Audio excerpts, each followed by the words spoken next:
kamaradaha ayaa yaraaday 2004.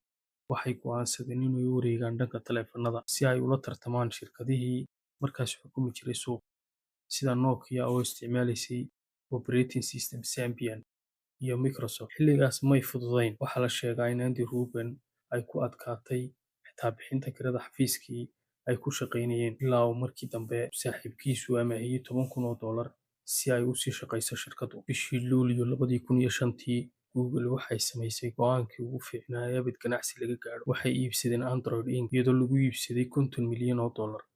Dadka qaar waxay u haysteen lacag badan, laakiin Google waxay fahmeen mustaqbalka. Google waxay ka cabsanaysay in Microsoft iyo Apple ay xukumi doonaan nidaamka mobile internetka. Larry Page iyo Sergey Brin, aasaasayaasha Google, waxay ogaayeen haddii aysan haysan nidaam iyaga u gaar ah inay lumin doonaan awoodda xayeysiisyada iyo raadinta search engine-ka.